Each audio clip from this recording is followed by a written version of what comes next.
ये है जी हमारा अपार्टमेंट। ये किचन है और एक रूम दूसरा, और ये है जी मेरा रूम। चाइना पहुंच चुका हूं मैं, लेकिन कैसे पहुंचा, कहानी की शुरुआत होती है 2 महीने पहले, जब मैं वीज़ा प्रोसेस करवा रहा था। दिन था 9 जुलाई 2025। मैं पहुंचा लिया बलोई टर्मिनल अड्डे पे। इंतज़ार करने लगा, बस कुछ ही मिनट में रवाना होने वाली थी। जैसे ही वक्त हुआ मैं बस में दाखिल हो गया। बस का अंदर का व्यू आप देख सकते हैं, बहुत ही ज़बरदस्त और क्लासी व्यू है। तो भाई बैठ चुके हैं हम सीट पे और अभी 10 बजे की रवानगी है। बस रवाना हो गई इस्लामाबाद की तरफ बारास्ता, चौक आज़म, फतेहपुर और आगे से मोटरवे से होते हुए इस्लामाबाद पहुंच गए हम। लेकिन वहाँ पे जाके पहला काम जो करना था वो था मिनिस्ट्री ऑफ फॉरेन अफेयर्स। भाई अभी हम जा रहे हैं ministry of foreign affairs. Disclaimer certificate मैंने वेरीफाई करवाना है। मौसम बहुत सुहाना था, इस्लामाबाद के खूबसूरत रोड थे और हम सरीना होटल से होते हुए आखिरकार पहुंच गए मिनिस्ट्री ऑफ फॉरेन अफेयर्स। वहाँ पे लंबी लाइन थी, लंबी लाइन क्रॉस की और उसके बाद दाखिल हो गए मिनिस्ट्री ऑफ फॉरेन अफेयर्स। ये आप अंदर का माहौल देख सकते हैं, कितना रश होता है मिनिस्ट्री ऑफ फॉरेन अफेयर्स में। नेक्स्ट डे फिर मैं चला गया जेरी ऑफिस वीज़ा प्रोसेस करवाना था। वीज़ा के लिए अप्लाई हो चुका है। हफ्ते के बाद मैं चला गया जेरी ऑफिस, दोबारा पासपोर्ट जाके कलेक्ट किया। अल्हम्दुलिल्लाह वीज़ा लगा हुआ था। मेरे कज़न मेरे साथ मौजूद थे। मैंने कहा चलें इन लम्हों को कैमरे की आंख से रिकॉर्ड कर लेते हैं ताकि ये यादगार रहे। वीज़ा से फारिग हो चुके थे। BYD कंपनी में मेरा एक दोस्त था, मेरे इलाके का एक लड़का था। उसने कहा इरफान भाई विज़िट करें, आप लाजमी आएँ, लास्ट टाइम भी आप आए थे, मेरे पास नहीं आए थे। मैंने कहा चलें विज़िट कर लेते हैं। तो भाई अभी हम मौजूद हैं BYD सेंटर पे, जो इलेक्ट्रिक कार्स हैं। इधर हम मौजूद हैं। दोस्त मेरा था इधर, मेरे देहात गाँव का ही था। उसने कहा कि चक्कर लगाओ मेरे पास। मैंने कहा ठीक है, लगे हाथों चक्कर लगा लेते हैं। बहुत ही खूबसूरत सेंटर बनाया हुआ था इन्होंने, गाड़ियाँ सजाई हुई थी बहुत ही ज़बरदस्त करके। इसके बाद हम इस्लामाबाद के मुख्तलिफ जगहों पे, मुख्तलिफ लोकेशंस पे गए। बहुत ही खूबसूरत और बहुत ही ज़बरदस्त व्यू था वहाँ पे। मैं कहता हूँ कमाल का बनाया हुआ है इस्लामाबाद यार। तो भाई अभी हम विज़िट कर रहे हैं ये गुलबर्ग कॉलोनी है, टाउन है गुलबर्ग ग्रीन इस्लामाबाद में जो है। तो ये विज़िट कर रहे हैं, बड़ा ज़बरदस्त माहौल है। इस्लामाबाद की मुख्तलिफ लोकेशन विज़िट करने के बाद नेक्स्ट डे मैं चला गया अपने घर वापस लिया।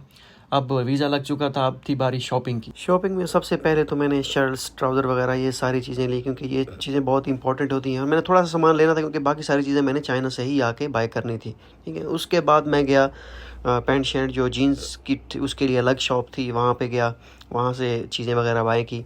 और फिर गए जी हम शूज़ वाली शॉप पे। मैंने एक सिंपल शूज़ बाय करना था, वो मैंने एक ही बाय करना था क्योंकि बाकी सारी चीज़ें मैंने चाइना से आके बाय करनी थी। और मैंने शूज़ आखिरकार फाइनल कर लिया। ये जो ब्लू कलर का शूज़ है ये मैंने लिया, ये तकरीबन कोई 5500 का था पाकिस्तानी रुपए में। शॉपिंग करने के बाद आपको पता है फिर पेट पूजा, वो कहते हैं ना कि पहले पेट पूजा फिर कोई काम दूजा, ठीक है। हमने पेट पूजा की, चावल वगैरह जो सेवरस पे हमारे होते हैं वहाँ पे, वो हमने खाया और उसके बाद चल दिए घर। और वक्त आ गया फिर अलविदा कहने का। सामान वगैरह हमने कार में रखा, मेरे कज़न मेरे साथ मौजूद थे, तो हम चल दिए लाहौर की तरफ क्योंकि हमारी फ़्लाइट लाहौर से थी। तो भाई तैयारी हो चुकी है फाइनल और वापसी। घर वालों से मिलने के बाद उसके बाद मेरी जो छोटी भतीजी है ज़ारा, मैंने उसको प्यार किया क्योंकि उसके बाद पता नहीं मुलाकात कब होती है, कब प्यार करने का दोबारा मौका मिलता है। तो मैंने कहा चलें इसको प्यार कर लें। और मेरे जो दोस्त अब जो हमसाए हैं वो भी आ गए, उन्होंने कहा कि हम भी आपको अलविदा कहते हैं। तो पता नहीं ज़िंदगी में दोबारा मौका मिलता है या नहीं मिलता। फिर मैंने उनको अलविदा कहा और हम चल दिए। रास्ते में हम फिर रुके एक जगह, चाय वाय पी और रात की सुनसान सड़कों से होते हुए हम पहुंच गए लाहौर। एक दिन वहाँ पे स्टे किया और उसके बाद वेरी नेक्स्ट डे हम पहुँच गए एयरपोर्ट पे। तो भाई तैयारी हमारी हो चुकी है, बोर्डिंग पास मिल चुके हैं, अभी हम रवाना होने वाले हैं। रात 9:45 पे हमारी फ़्लाइट थी। हम एरोप्लेन में, जिसे जहाज़ भी कहते हैं, उसके हम अंदर एंटर हो गए। जहाज़ में एंटर होने वाले हैं। तो जो कहते हैं जहाज़, ये फ़्लाइट का, एरोप्लेन का अंदर का माहौल है। ये अंदर का माहौल कुछ इस तरह होता है, ये आप नज़र दौड़ा लें क्योंकि आपने भी इंशाल्लाह आने वाले दिनों में सफ़र करना है। चाइना सदरन की हमारी फ़्लाइट थी और इंटरनल भी बहुत ही खूबसूरत था। आखिरकार हम अपनी सीट पे बैठ गए और जहाज़, जिसे एरोप्लेन भी कहते हैं, वो अपनी उड़ान भरने के लिए तैयार हो गया। तो भाई जहाज़ में हम बैठ चुके हैं, ठीक है।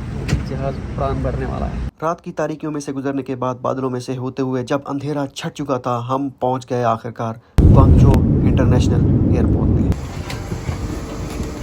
जैसे आप फ़्लाइट से उतरते हैं, सबसे पहले तो आपको इमिग्रेशन करानी पड़ती है। इमिग्रेशन, आप उसमें पासपोर्ट वगैरह, आपकी फिंगरप्रिंट, सारा कुछ वो ये वहाँ पे लेते हैं और उसके बाद आपको आगे जाने देते हैं। तो भाई इमिग्रेशन हो चुकी, भी जाएंगे ग्वांगझो। दोस्त मेरा बाहर इंतज़ार कर रहा है, आया हुआ है वो। उसने कहा कि आओ आपको गुआंगचो घुमाते फिराते हैं। एयरपोर्ट से निकलने के बाद अगर तो आपकी कनेक्टिंग फ़्लाइट है तो फिर तो आप डायरेक्ट इमिग्रेशन करवाने के बाद एक और आपको टर्मिनल पे भेजेंगे, वहाँ से आपने करना होता है। लेकिन हम अपने दोस्त का इंतज़ार कर रहे थे, हमारे दोस्त आ गए। कोई आधा एक घंटा इंतज़ार करने के बाद अबूज़र भाई आ गए। अबूज़र भाई अपने दोस्तों के साथ आए थे अपनी गाड़ी पे। उन्होंने कहा कि पहले चलते हैं होटल में, हमने यहाँ पे रूम लिया हुआ है, ये वहाँ पे आप फ्रेश होने के बाद हम जाएंगे अपार्टमेंट जाने के बाद वहाँ पे हम गुआंगचो 1-2 दिन घूमेंगे फिरेंगे, फिर आप जाएंगे चंगचो। तो फिर हम बैठ के गाड़ी में डिस्कशन होती रही जॉब्स की, सारा कुछ इस तरह के, भाई क्या सीन चल रहा है। उसके बाद हम पहुँच गए रूम में जो होटल का बुक किया हुआ था अबूज़र भाई ने।